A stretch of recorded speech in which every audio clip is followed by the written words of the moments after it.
যে আওয়ামী লীগের সাথে তুলনা করার কারণে তো আমি সংকট উনি ওই যে আপনি আমার বিএনপি বলেন, আমার কোনো আপত্তি নাই, রাজনৈতিক আওয়ামী লীগের না, আপনি আওয়ামী লীগের মিলাতে পারেন না। এটা আওয়ামী লীগ আমাকে নির্যাতন করলো। হাবিব ভাই যেটা বলতে যদি বলে ধানের শীষের সাপের বিষ, আমি রাজি আছি, গুড়িয়ে দাও, ভেঙে দাও, এটা উনি রাজি আছে, কিন্তু উনি বলতে চাচ্ছেন যে আমাকে সাথে মেলানো যাবে না, অবশ্যই মেলানো যাবে, কিন্তু যার কারণে আমি নির্যাতন হলো আমার মানুষ যেভাবে জিনিসটা ক্লিয়ার করবার চেষ্টা করছেন কিন্তু পারছেন কিনা, কেন পারছেন না? রাজনীতিতে 100% দেখেন আমার নামে তো কি, আমি যে স্লোগান দিয়ে এসছে ভয়ঙ্কর স্লোগান কোনটা জানেন?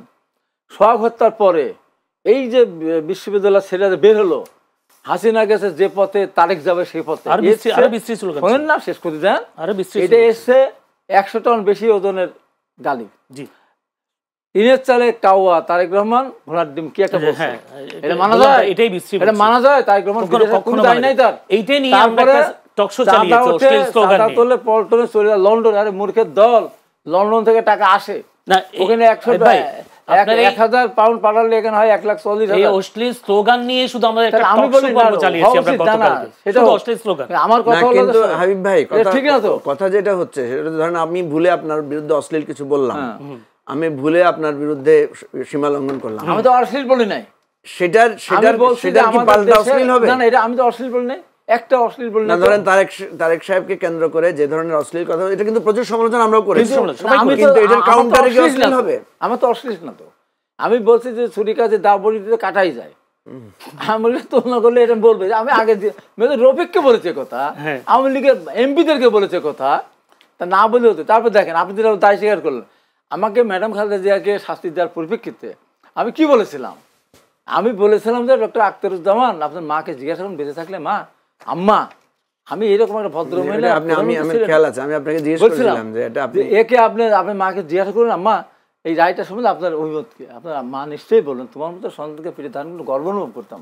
আজকে তুমি যে কাজ করেছো, যিনি হাঁটতে পারে না, উঠতে পারে না, নিজে কাপড় পরতে পারে না, তার মতো মানুষকে সশ্রম কাদান দিয়ে তুমি একটা কুলাঙ্গারের মতো কাজ করেছো। তো তোমার মতো কুলাঙ্গার সন্তান পেটে ধারণ করা আমারটা ঠিক হয়নি, এইটুকু আমার অপরাধ।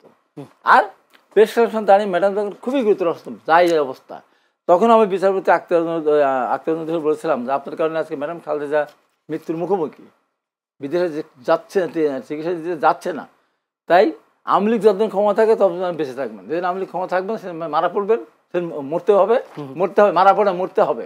এবং আগে মরে গেলে ডিএনএ টেস্ট করে কত খারাপ মানুষ ছিল, আমি কিন্তু মারতে গেছি, ধরতে গেছি, 1 বছর তো পার হয়ে গেল। এটা হলো পলিটিক্যাল একটা বক্তব্য, মানে এটা পলিটিক্যাল রেটরিক যেটা বলে আমার ক্রোধ থেকে আমি এটা বলেছি। এবং এইটা নকল হাইকোর্টে আমাকে তো সৌমুটো করলো, আমি হাজির হলাম না 2 দিন পর পর।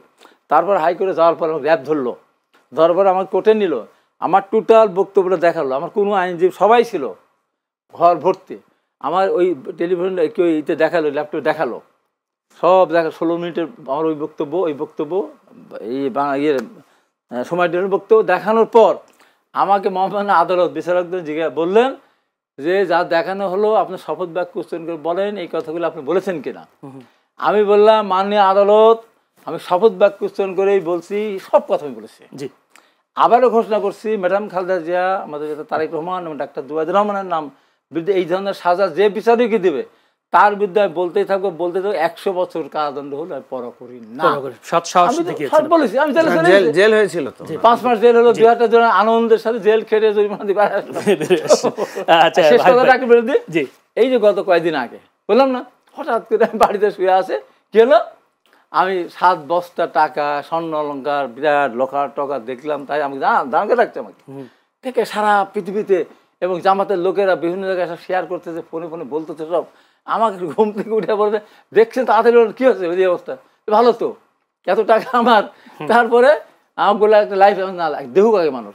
তারপরে আমি একটা অনুষ্ঠান ছিল আমার, সেখানে গেলাম, যাওয়ার পরে কিছু দূর থেকে আমি ঘোড়ার গাড়িতে উঠে অনুষ্ঠানে গেলাম। সারাদিন আমি প্রোগ্রামের ভিতরে আছে, সাইফুর সাগর ফোন করলাম আমাকে, কি হাই ভাই পরশুদিন আপনার কথা বললাম, আপনার কত ভালো কথা, আজ কি হলো এটা?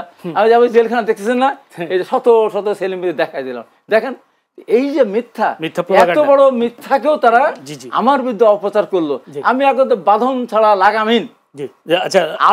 আমি একটা কথা আমি চ্যালেঞ্জ দিয়ে বলছি, এই বাংলাদেশে আমার বিরুদ্ধে কোনোভাবেই আমার বিরুদ্ধে কোনো কিছু প্রমাণ করার সুযোগ এই বাংলাদেশের কারণ নেই। কারণ আমি 90 সালে আন্দোলন করেছিলাম, এখনো ভাড়া বাসায় থাকে, লিফট 6তলা বাসা পায়ে হেঁটে উঠি, আমরা দাওয়াত খেতে যেতে পারি, অনেকে যায় না তো। আমাকে কোন ব্যক্তি ধরতে পারো না তো। পলিটিক্যাল আমার যে অ্যাক্টিভিটিস সেই 65, 70, 68, 69 সাল থেকে মুক্তিযুদ্ধ যাওয়া থেকে